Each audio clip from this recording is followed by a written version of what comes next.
Asenso Pinoy. Asenso Pinoy, ang pangunahing agri-entrepreneurship show sa bansa ay mapapanood alas 6 ng gabi tuwing Sabado. Matuto ng tamang pagnenegosyo. Saksihan ang kwento ng mga Pinoy na nagsikap at umasenso. Pag-aralan ng mga latest agricultural technologies and home-based livelihood opportunities. Asenso Pinoy, 2008 Catholic Mass Media Awardee as Best Business Feature Program for Television. Asenso Pinoy, hosted by Francis L. Cardona. Pinoy, aasenso tayo!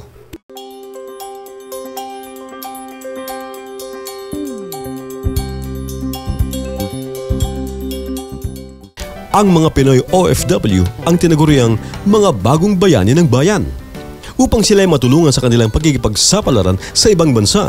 Kaisa ng mga Pinoy nating Muslim at Christian Overseas Filipino Workers, ang Association of Middle East Placement Agencies o AMEPA Incorporated na pinamumunuan ni Ginoong Saleh Sani Abdullah.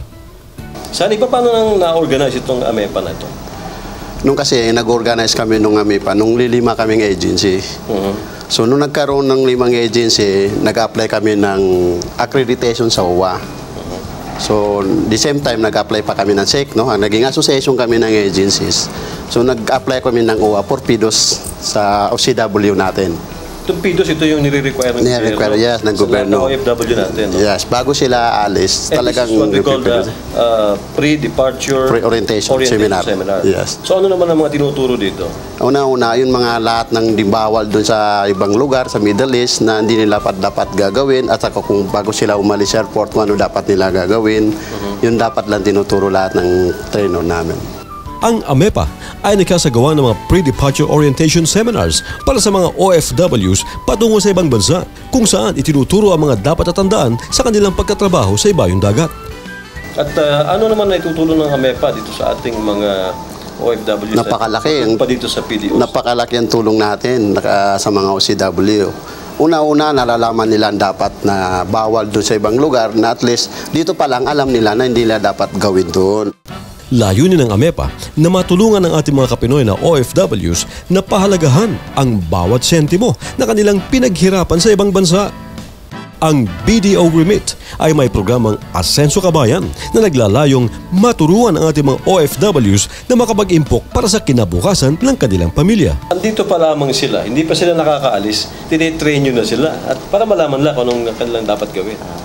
Bukod sa PIDOS aktual na ginagawa ng AMEPA, meron kami ritong silat para magbigay ng financial literacy sa mga outbound OFWs.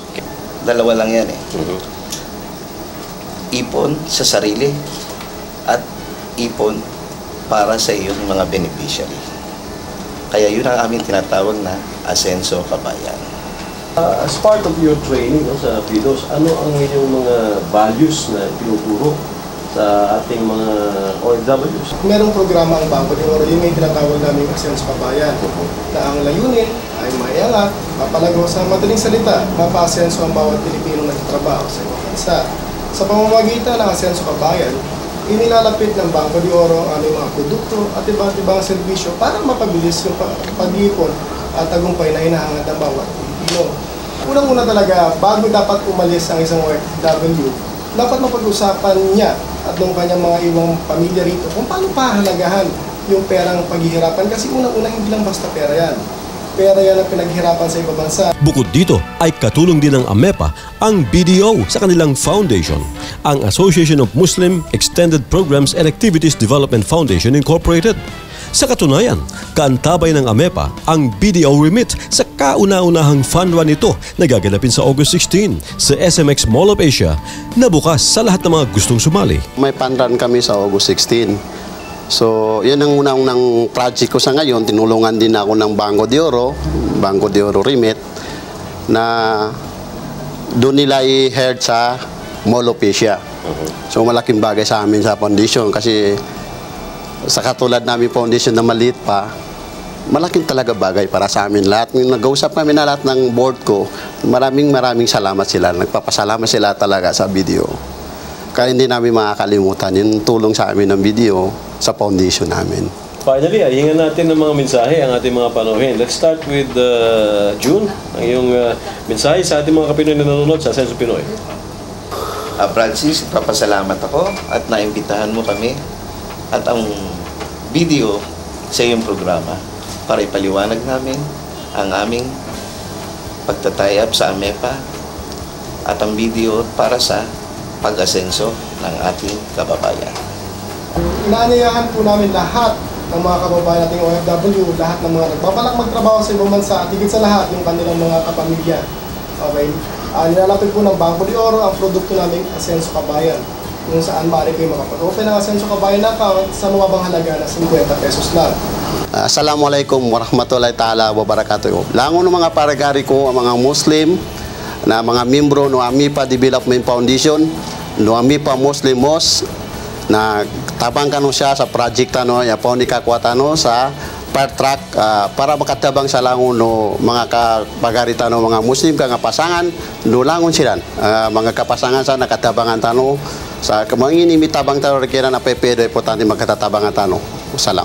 Okay mga Kapinoy, sa pagtutulungan ng AMEPA at Bangko de Oro, mas napapalapit pa sa ating mga Muslim and Christian Filipino overseas workers ang serbisyo at pagdating sa BDO remittance products. So thank you very much. At ito po ang ating interview sa araw na ito.